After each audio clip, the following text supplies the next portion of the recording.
and it's been great for the commentators. Magnus, I had sort of a couple of topics, and I'll narrow it down to two. You can, take it in either direction.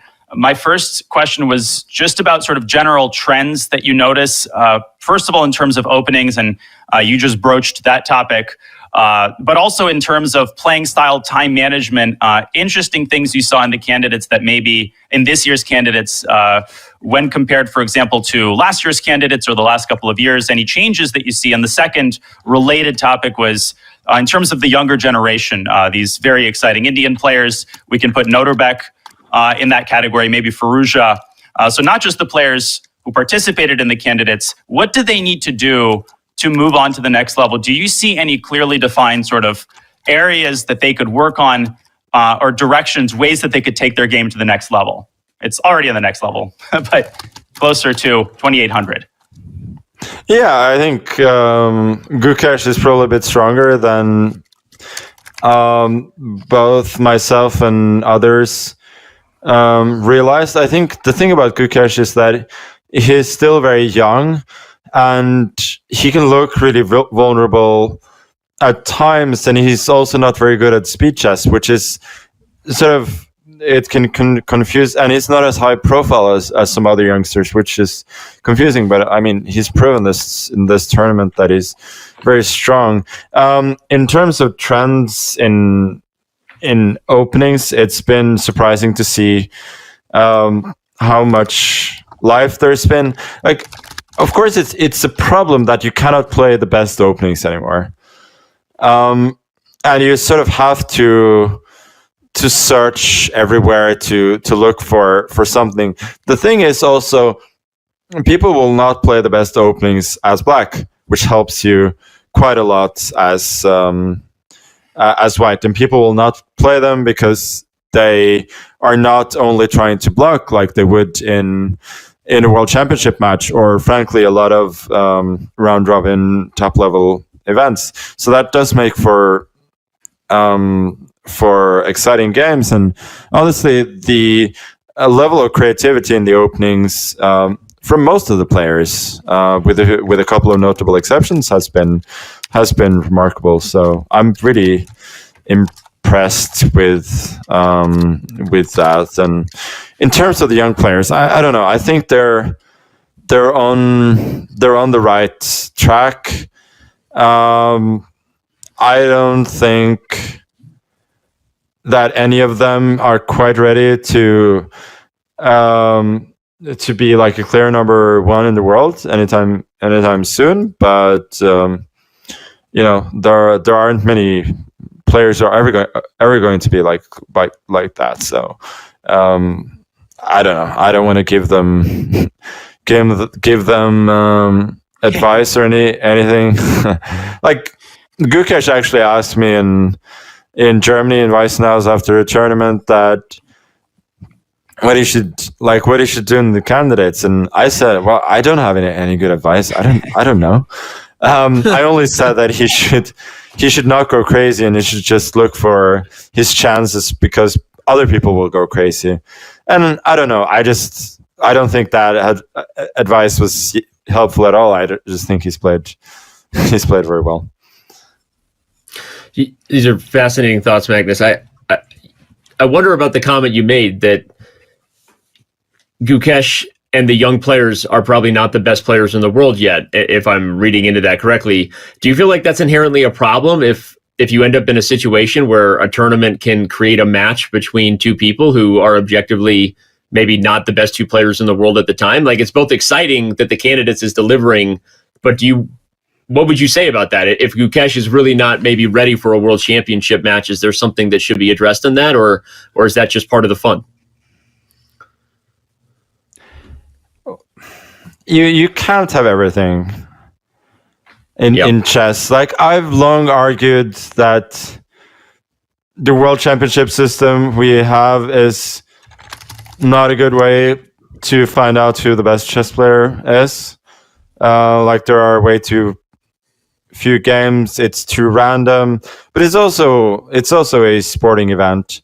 But you have a situation where, like, if you assume assume, for instance, that Caruana is the best player in the field, which, judging by the last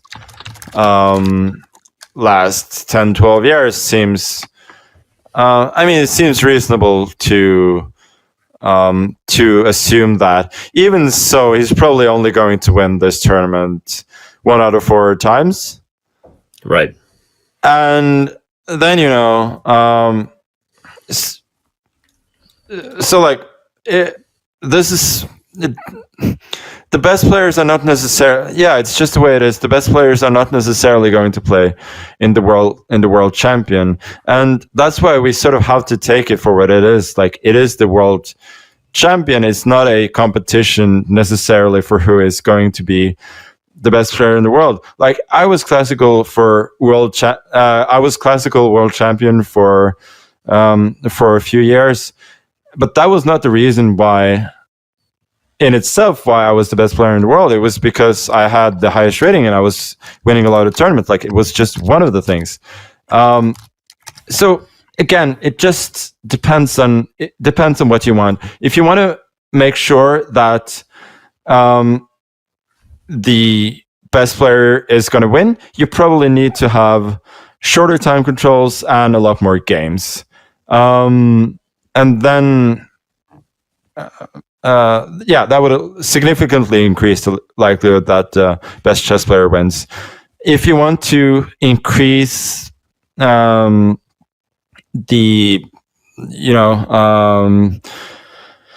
sporting intrigue and so on, then the system we have is not a bad way. We should just not conflate the two. Okay. Fascinating stuff. Good stuff, Magnus. Last question before we head to a break, whether we let you go or not. Although we did just have a move here from Jan to Pawn Machine. If we want to, let's quickly do some chess while we have you, Magnus. Got to get your thoughts on Bishop takes f3 before the last general question. I think it depends on concrete calculation now. Obviously, Fabi's gonna take back. ED5 doesn't obviously lose on the spot, but it looks crazy. So it's going to take back. And then, it all depends on concrete calculation here. Whether you go D, then like FE is not good for black positionally, but you could argue that black has some kind of play with the H pawn, and he will probably be safe. So there's also bishop takes E4. Honestly, ED I don't is know. Interesting. ED actually, by the way, maybe G takes just in F3. bullet brawl. G takes f3 has been played, but it is funny. I will mention E takes D because Magnus mentioned, and I wasn't even considering it until you said it, Magnus. But turns out it actually is possible. It's not terrible. It's kind of crazy. And if Bishop D5, apparently you have this sort of like maybe with the other rook. Sort of crazy. Okay, but the other rook with black castles, and then black is kind of out of the woods. Mm-hmm. And why? Yeah. GF white is just solidly better. It's the practical choice, right? GF, DE, Bishop E4. You keep the status quo. Although Jan did that yesterday and eventually let Hikaru out of his grasp. So Fabi will have to find the moment to step on the gas pedal. But maybe Jan's coming to him. Yeah, DE on the board. And D5 is a move here too, Magnus. Mm-hmm. Yeah, D5 maybe met with Queen C5. Mm-hmm. Concretely. Get the queens off the board. Yeah, Jan would love to see that, even though he's still under a little bit of pressure there. Yeah. So I assume Bishop E4 is the most critical. Is you want to play with energy here, go for D5 or Rook E1 next. I don't know if GF is possible.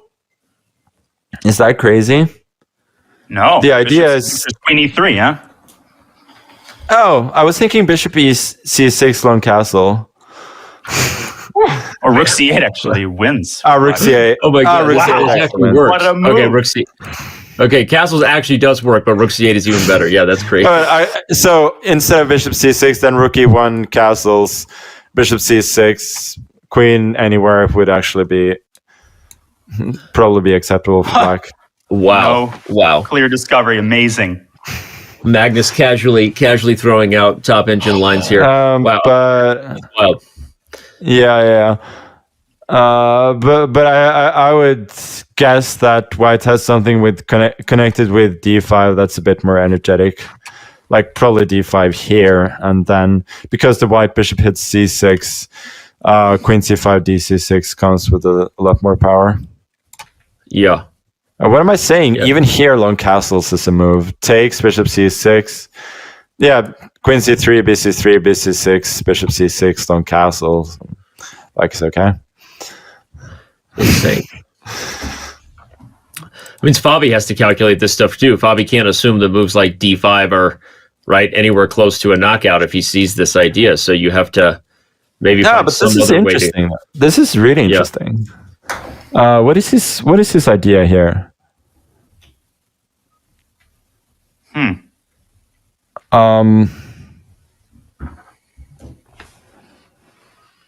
I currently have no clue. Yeah, this detail that bishop c6 is not as strong as it appears when black castles is critical. So rook e1 castles is the critical move. GF just seems too vanilla. G4, I thought black just plays h4. Apparently that is the top move, Danny. I think we can reveal G4 is the top engine move. But what after h4? Why is this a net positive for white, Magnus? Or is because the pawn is not threatened anymore. Fair it's enough. as simple as that. Yeah. So that gives him some potential. I'm just curious as to what the engine said about fe4 instead of of fe4 instead of bishop e4, if white is actually a bit better there or not. It's crazy.